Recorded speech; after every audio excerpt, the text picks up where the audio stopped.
Welcome back to my channel it's Sonam's creation. तो friends, काफ़ी दिन से मैं सोच रही थी हेयर स्पा लेने का, क्योंकि काफ़ी टाइम से जो बाल थे वो मेरे रफ़ मुझे फील हो रहे थे और थोड़ा रिलैक्स मुझे चाहिए था, जिसके लिए मैं सोचा क्यों ना मैं हेयर स्पा ले लूँ। और हेयर स्पा लेने के लिए मैं खुद के ही स्टूडियो में जाने वाली हूँ। थोड़ा स्टाफ के साथ बैठूँगी, उनके साथ टाइम स्पेंड करूँगी, क्योंकि अभी कुछ दिन से ऐसा हो रहा है कि लाइफ मेरी थोड़ी बिजी चल रही है, जिसकी वजह से मैं स्टाफ के साथ टाइम स्पेंड नहीं कर पा रही हूँ। तो सोचा मैंने हेयर स्पा लूँगी, साथ साथ उनके साथ थोड़ी सी चिट चैट करूँगी। यहाँ से एंट्रेंस होती है मेरे स्टूडियो की, जो हमें अगर सीधा मुझे बाहर की तरफ नहीं जाना तो मैं यहाँ से सीधा अंदर स्टूडियो में एंट्री कर लेती हूँ।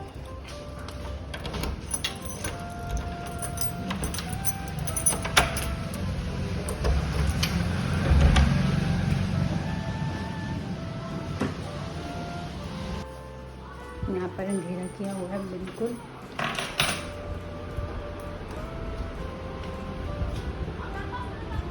क्या कर रहे हो? और दूसरी वाली कहाँ है? दूसरी वाली कहाँ है? ये यहाँ पर ये आराम फरमा रहे हैं।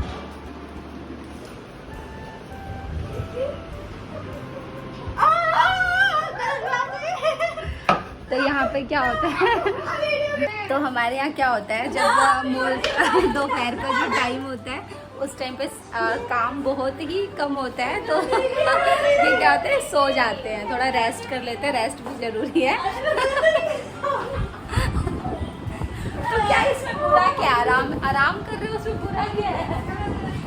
गलत है, सही सो रही थी, सुंदर सो रही थी, मैं दिखाऊंगी तुझे।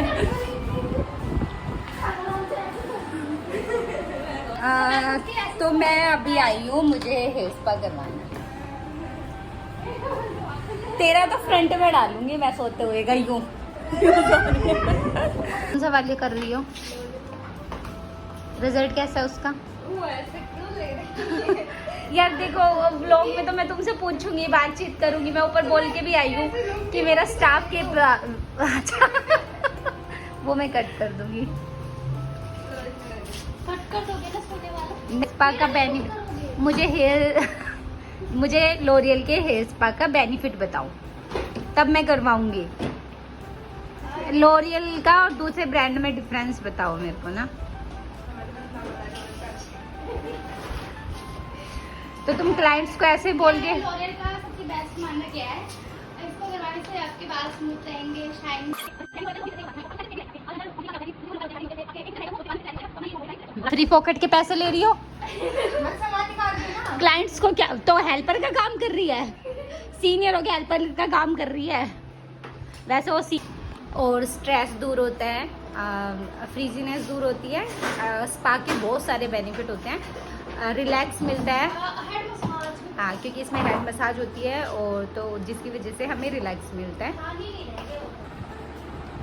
सो अभी हम क्या कर रहे हैं? क्या डाल रहा है? ये क्या है? वैसे मुझे सारा पता है, पर मैं बस इनका टेस्ट ले रही हूँ।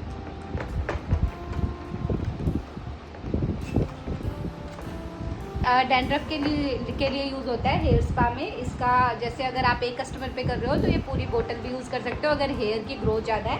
अदरवाइज़ आपको लग रहा है हेयर कम है तो आप हाफ बोतल का यूज़ कर सकते हो। मेरे में तो तुम कर सकते थे, मेरे काम में कंजूसी मत दिखाना। के टाइम इसको वॉशरूम आ जाता है। कहिए भाभी सब रिकॉर्ड करेगी।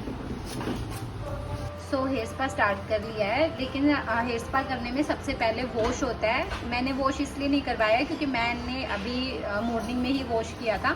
अगर कोई क्लाइंट आता है तो उसका पहले हम हेड वॉश करते हैं, उसके बाद हम स्पा स्टार्ट करते हैं, क्योंकि कुछ नहीं पता होता कि क्लाइंट ने कब हेयर वॉश किए हुए हो। तो हम पहले वॉश करते हैं, उसके बाद स्पा का पूरा जो ट्रीटमेंट है वो स्टार्ट करते हैं। तो यहाँ पर जैसे मैं खुद का करवा रही हूँ, तो ये स्प्रे से मेरे हेयर्स को सारे को वेट कर लेंगे और उसके बाद एप्लीकेशन करेंगे प्रोडक्ट की। हाँ, स्मूथिंग 2 साल हो गए ना स्मूथिंग करवाई मुझे। इतनी बची है, अब ये भी चली जाएगी। मैं सोच रही हूँ थोड़ा अभी इस सीज़न में जुलाई, अगस्त और सितंबर में जो हेयर फॉल होता है ना, होता है इस सीज़न में, तो ये थोड़ा सा ठीक हो जाएगा, तो इसके बाद फिर मैं शुरू करवाऊँ स्मूथनिंग। ठीक है, शुरू कर लेना, मतलब करवाऊँ। अरे वर्ड्स को समझो ना वर्ड्स को मत समझो, फीलिंग्स को समझो, वर्ड्स पे मत जाओ। आपके बाल देख के आपकी फीलिंग समझ।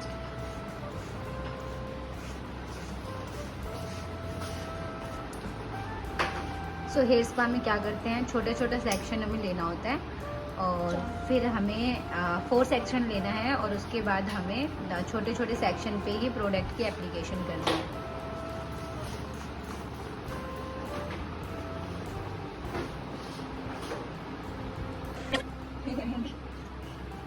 हेयर स्पा का पूरा जो प्रोसेस है वो मैं आप लोगों के साथ शेयर कर देती हूँ। फर्स्टली हैंड वॉश होता है, हैंड वॉश के बाद प्रोडक्ट की मिक्सिंग होती है डायरेक्ट, या तो प्रोडक्ट का एप्लीकेशन करता हूँ। अगर डैंड्रफ किसी के है तो उसके लिए हमें उसके अंदर ऑयल आता है, ऑयल की बोतल डालनी होती है और उसके अलावा विटामिन ई के कैप्सूल भी आप ऐड कर सकते हो।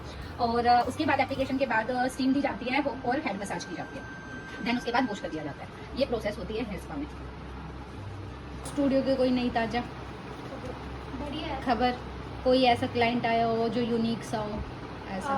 जल्दी करने को हम्म, तो वैक्स वगैरह में लगा दिया, वो उसका फोन आया। वो कह अच्छा। रही- उसने बात करी कॉल पे, फिर कह रही कि वैक्स ना बंद कर दो और चली गई। मतलब फोन करके वैक्स गर्म करने को बोला उसने? वो आई, उसने फोन करा, कॉल पे किसी से बात करी, अच्छा। फिर हमें थोड़ी देर में बोली कि बंद कर दो वैक्स और चली गई। और वैक्स गर्म हो गई थी? वैक्स वही गरम एक हो गई। काम उसने करना था हमें ना। बोलने का मौका भी नहीं दिया, निकल गई। तू मतलब बोल भी नहीं पाई कि बोल भी वैक्स नहीं गर्म हो गई, तो तुमने कह भी नहीं पाई कि भाई हमारा जो वैक्स है वो गर्म हो गया। बोल तो ऐसे क्लाइंट के लिए तो तुम्हें जो ये बाहर है ना गेट, इस पे लॉक लगा लेना चाहिए, बाहर जाने ही नहीं देना चाहिए। उसकी मैं करवाऊं कि ना करवाऊं? फिर यहाँ पे आई किस लिए वही थी? तो आ चुकी है ना, मेरा इसके बारे में। तो फ्रेंड्स यहाँ पर बहुत से क्लाइंट ऐसे होते हैं जो रियल में खुद भी बहुत ज़्यादा कंफ्यूज होते हैं। किसी काम के लिए आते हैं और वो सोचते हैं कि हम दूसरा काम भी करवा ले, और वो काम का प्रोसेस स्टार्ट करवा कर भी बीच में रुकवा के वो चले जाते हैं। बहुत बार होता है ना ऐसा चांदनी? यस मैम, बहुत बार हुआ है। कई बार हुआ है। ऐसा तो एक बार पता क्या हुआ, एक आई मैं कह रही मैनिक्योर भी करवाना है, मुझे पेडिक्योर भी करवाना है, सारी चीजें करवानी है। फिर उसके बाद कह रही अब थ्रेडिंग कर दो। मैं तो शॉक हो गई, मैं बस थ्रेडिंग कर दो। अभी तो इतनी बड़ी बड़ी बातें हो रही थी, फिर से थ्रेडिंग कर दो। फिर वो चली गई, फिर भी कंफ्यूज मुड़ उड़ के देखिए तो करवाऊं कि ना करवाऊं।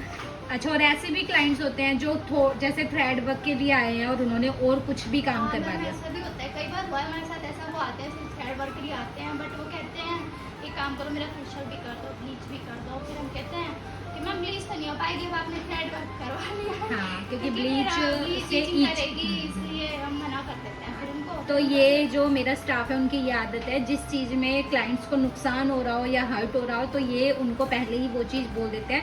क्योंकि कई सैलून में अगर आप जाओगे तो वो देखेंगे कि ब्लीच हो रही है तो उसमें उन्हें फ़ायदा है, तो वो कर भी देते हैं, चाहे क्लाइंट्स को परेशानी हो, चाहे रेडनेस आ जाए। क्योंकि बहुत से क्लाइंट होते हैं जिनकी सेंसिटिव स्किन होती है, तो थ्रेड वर्क के बाद उनकी जो स्किन है रेड हो जाती है और ब्लीच लगाने से और रेडनेस आ जाती है।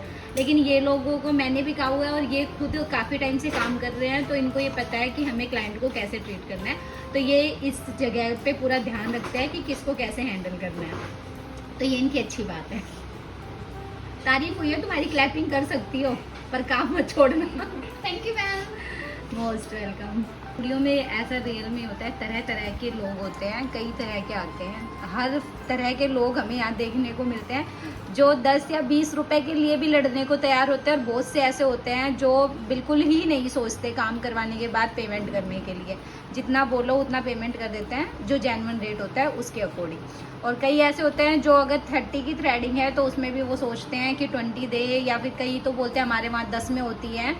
तो ऐसा बहुत होता है। कई बार हुआ है, ऐसा आती है, कहते हैं हमारे साइड में तो 15 में हो जाती है। ये 20 में हो जाती है। बहुत मेन इशू है ये वाला, सब सैलून वाले एग्री करेंगे। बहुत से जाते हैं तो बोलेंगे हमारी तरफ तो इतने में हो जाता है, हमारी तरफ ऐसे है वैसे है। तो ये चीज़ बहुत चीज़ फेस करनी पड़ती है हम लोगों को स्टूडियो में खासकर। लेकिन हम पक्के हैं अपने उसके, हम कम करते नहीं है ना। जी नहीं, हम बिल्कुल नहीं करते हैं, क्योंकि मैम इससे देखो हमारा भी मतलब नुकसान है। क्योंकि हम ऐसे एरिया में हैं जहाँ पे ये चीज़ नहीं होती है, वो कहीं और से करवाते हैं, जहाँ पे वो चीज़ें हो जाती है वो छोटे पार्लर में और करवा देते होंगे। कस्टमर से दूसरा कस्टमर भी सीखता है। एक क्लाइंट के आगे हम बोलेंगे कम कर देंगे तो सामने दूसरा वाला भी क्लाइंट, बोलता है। ये चीज़ भी हमारे साथ हो रखी है। हमने एक क्लाइंट के सामने एक दूसरे क्लाइंट के रुपए कम कर दिए थे, तो दूसरी वाली क्लाइंट ने, अब तक भी वो आती है तो रुपए सोचती है कि वो रुपए कम करवाएगी। वो क्या नाम है उसका, क्या पीछे से नहीं आती, वो उसका नाम याद नहीं है। जो उसने वो पुलिस वाली थी उसके सामने, उसने पुलिस वाली ने रुपए कभी कम नहीं करवाए थे लेकिन उसने कम करवा दिए, तो उसका नाम याद नहीं आ रहा। प्रियंका। नहीं, ऐसी क्लाइंट थी। हो गया, फिनिश हो गया। हाँ, बस थोड़ा सा रह गया है ये। भाई रह क्यों गया? इधर दिखाओ। तुम ऐसे ही बर्बाद कर रहे हो क्या मुझे? मैम आपने कही थी ना कि मेरे में कंजूसी नहीं करनी थी, मैम इसलिए आपके में कंजूसी नहीं करी। तो कंजूसी तो करी नहीं, पर इसका क्या, जबकि मेरे बालों को तो शायद रिक्वायरमेंट है ही नहीं और प्रोडक्ट की। मैम आपने कही थी कि कंजूसी नहीं करना बिल्कुल। वाह, मुझे तभी तो मैं सोच रही हूँ कि मैं ना लॉस में क्यों जा रही हूँ। तुम लोग ऐसे खराब कर रहे हो ना। आपके में करा है स्पेशल इतना। तो ये अभी मेरे लगा दो, जहाँ जहाँ पे तुम्हें लग रहा है ना वहाँ लगा दो। अच्छा मैम मसाज कैसे चाहिए, हार्ड वाली चाहिए कि सॉफ्ट? सॉफ्ट। क्लाइंट्स को हेड मसाज का प्रेशर अगर आप पूछोगे तो क्लाइंट्स को भी अच्छा लगता है, और अगर आप अपने अकॉर्डिंग ही हार्ड प्रेशर दे दोगे और मे बी वो सेंसिटिव है, नहीं उतना प्रेशर ले पाए, तो वहाँ पर उनको जो ये पूरा ट्रीटमेंट है वो अच्छा नहीं लगेगा। क्योंकि जो स्पा होता है उसमें जो सबसे अच्छा पॉइंट लगता है, वो जो स्टेप है वो मसाज का ही लगता है। तो इसलिए यहाँ पर बहुत ध्यान देना होता है कि पहले क्लाइंट से पूछ लो और उसके बाद ही आप अपना प्रेशर की जो भी प्रेशर है वो आप ध्यान में रखो कि कैसे करना है। तो ये भी जो मेरे जो भी ये है चांदनी और रानी, ये पहले क्लाइंट से बात कर लेते हैं, पूछ लेते हैं, और उनसे ये पूरे ट्रीटमेंट के दौरान थोड़ा बहुत बातचीत करते ही हैं, ताकि जो क्लाइंट्स है वो कंफर्ट जोन में आ जाए और थोड़ा एक फ्रेंडली नेचर उनके साथ बना लेते हैं, जिससे क्लाइंट्स अपनी हर सिचुएशन इनको बता पाते हैं और फिर अच्छे से जो भी प्रोसेस है वो हो जाता है। अब यहाँ पर स्टीमर ऑन हो गया है। मसाज के बाद स्टीम यहाँ पर मैं लूँगी। स्टीम बालों के लिए बहुत अच्छी होती है।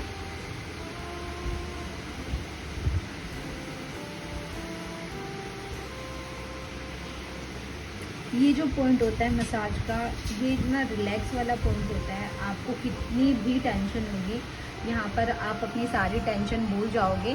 स्पेशली जो वर्किंग वुमेन होती है और जो हाउस वाइफ होती है, बहुत आती है यहाँ पर हेड मसाज के लिए। अगर उन्हें स्पा नहीं भी लेना होता तो वो ऑयलिंग मसाज के लिए आ जाती है, सिर्फ मसाज के लिए वो आ जाती है। तो बातों का ध्यान रखते हुए ही ये अपना पूरा मसाज देते हैं हेड में।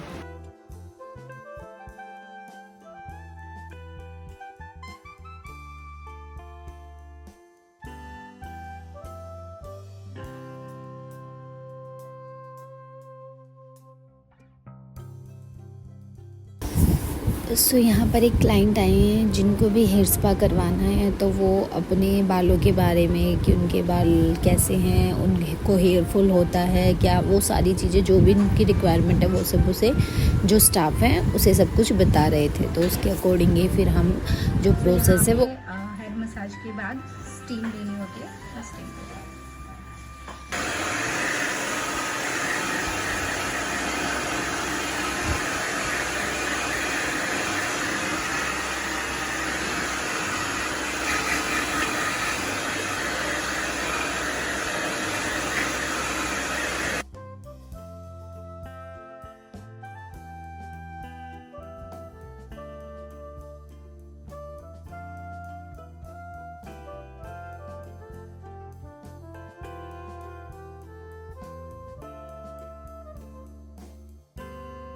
सो यहाँ पर स्पा हो गया है, तो अभी बालों में काफ़ी ज़्यादा स्मूथनेस आई है। जैसे कि पहले काफ़ी रफ़ लग रहे थे और डल लग रहे थे, उसके अकॉर्डिंग काफ़ी शाइन भी कर रहे हैं जो हेयर्स हैं।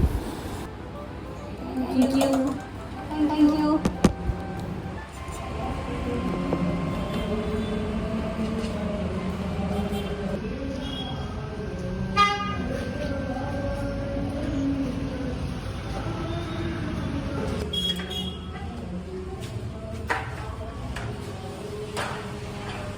मेन गेट जो था, मैं अभी जहाँ से आई वो मेन गेट था, और ये वाला जो गेट है ये मेरे जो घर का ऊपर की साइड से आके ये वाला गेट है। तो और मेन गेट बाहर की तरफ से यहाँ से जाके वो वाला मेन गेट है। तो जैसे मुझे अगर अंदर से जाना हो तो फिर मैं इस गेट से सीधा अंदर एंटर कर देती हूँ। सो फाइनली स्पा मैंने करवा लिया। आप देखोगे स्पा के बाद जो एक शाइन है बालों में, वो एक अलग से ही शाइन आपको दिखाई देगी। और ये शाइन आपकी रहेगी 1 वीक तक, तो ये रहेगी। अगर आप वॉश करते रहते हो ज़्यादा तो धीरे धीरे जो आपका जो बालों का रियल टेक्सचर है वो आ जाएगा। लेकिन जो स्पा है, स्पा से आपको बहुत बेनिफिट मिलते हैं, जिसमें आपका जो सबसे ज़्यादा रफनेस होती है, डलनेस होती है, एक जो डल हेयर आपको विजिबल होते हैं, तो एक स्मूथनेस आ जाती है बालों में, शाइन एक आ जाती है। तो आप खुद देखेंगे क्लियरली, आपको विजिबल होगा। तो यहाँ पर मैं यहीं पर इस व्लॉग को ख़त्म करती हूँ। बहुत जल्द एक नए व्लॉग के साथ मिलेंगे जिसमें आपको कुछ अच्छा और नया सीखने को मिलेगा, और ज़रूर से मिलेगा कुछ अच्छा सीखने को। तब तक के लिए बाय बाय।